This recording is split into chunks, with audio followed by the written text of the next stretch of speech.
Assalamualaikum warahmatullahi wabarakatuh. Selamat siang, perkenalkan saya Richala Rayhana S dengan NIM channel di 021018. Di sini saya akan menjelaskan bagaimana konsep pembukuan dalam akuntansi perpajakan. Nah, untuk pembukuan atau pencatatan pajak dipergunakan sebagai dasar perhitungan pajak yang terutang pada suatu tahun pajak.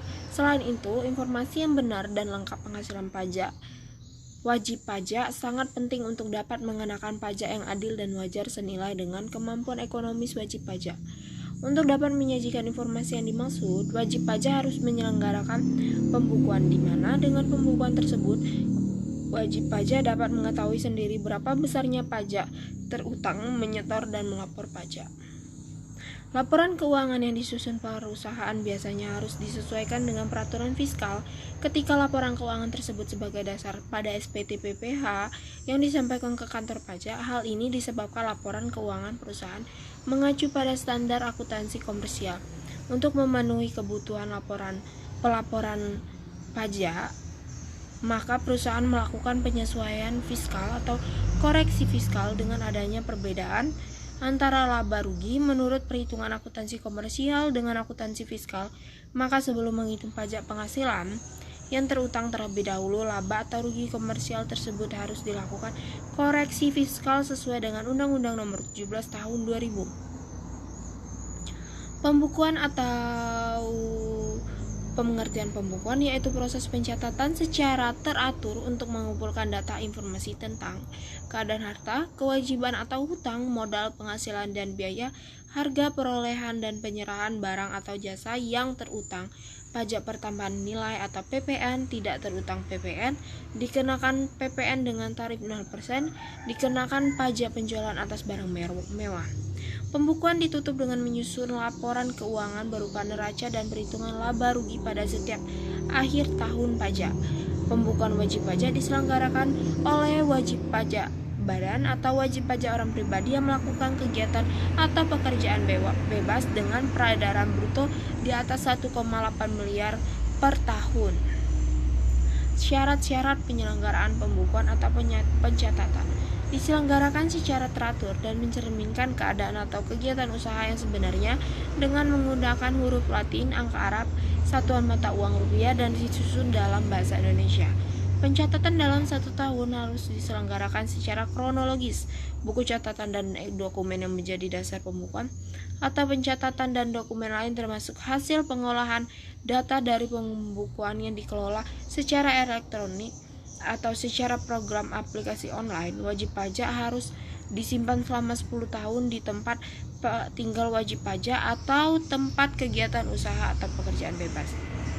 Pencatatan terdiri atas data yang dikumpulkan secara teratur, peredaran atau penerimaan bruto atau penghasilan bruto sebagai dasar untuk menghitung pajak yang terutang, termasuk penghasilan yang bukan objek pajak atau dikenakan pajak yang bersifat final.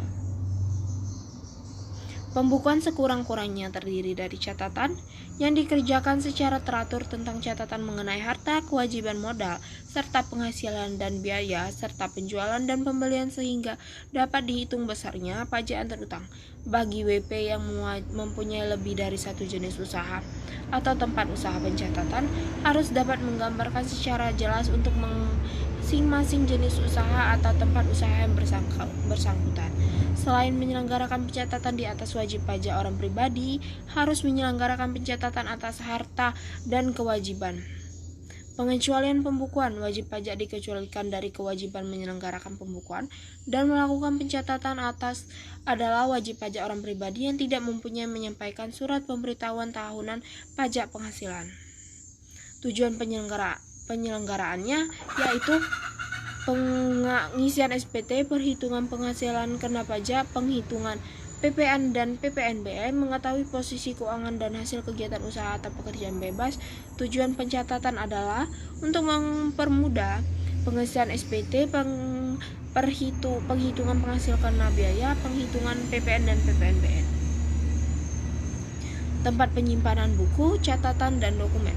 Buku dan catatan dokumen yang menjadi dasar pembukuan atau pencatatan dan dokumen lain termasuk hasil pengolahan data dari pembukuan yang dikelola secara elektronik atau secara program aplikasi online wajib pajak harus disimpan selama 10 tahun di Indonesia dengan ketentuan wajib pajak orang pribadi ditempatkan kegiatan atau tempat tinggal, wajib pajak badan ditempatkan kedudukan. Perubahan tahunan buku dan metode pembukuan. Pembukuan diselenggarakan dengan prinsip taat asas dan dengan stelsel akural atau stelsel kas. Perubahan tahunan bukuan. Perubahan metode pembukuan gender harus mendapatkan persetujuan Direktur Jenderal Pajak. Penyelenggaraan pembukuan dalam bahasa asing dan mata uang selain rupiah. Wajib pajak yang dapat menyelenggarakan pembukuan dalam bahasa asing dan mata uang selain rupiah, wajib pajak dalam rangka penanaman modal asing, wajib pajak dalam rangka kontrak karya, wajib pajak dalam rangka kontrak bagi hasil bentuk usaha tetap, wajib pajak yang berafiliasi dengan perusahaan induk di luar negeri. Kerahasiaan pembukuan. Pembukuan diselenggarakan oleh wajib pajak bersifat rahasia pada saat dilakukan pemeriksaan oleh wajib pajak atau pihak pemeriksa pajak, maka kerahasiaan atau kewajiban untuk merahasiakan pembukuan itu ditiadakan atau gugur. Sanksi pidananya memperlihatkan pembukuan atau pencatatan atau dokumen lain yang palsu atau dipalsukan seolah-olah benar, tidak menyelenggarakan pembukuan, tidak memperhatikan atau tidak menjamin buku catatan atau dokumen lainnya, tidak menyimpan buku catatan atau dokumen yang menjadi dasar pembukuan atau pencatatan dari dokumen lain termasuk hasil pengelolaan data dari pembukuan yang dikelola secara elektronik atau secara program aplikasi online di Indonesia sehingga dapat menimbulkan kerugian pendapatan negara, dipidana penjara paling singkat 6 bulan dan paling lama 6 tahun dan denda paling sedikit 2 kali jumlah pajak terutang yang tidak atau kurang dibayar dan paling banyak 4 kali jumlah pajak terutang yang tidak atau kurang bayar. Terima kasih. Saya ucapkan assalamualaikum warahmatullahi wabarakatuh. Selamat siang.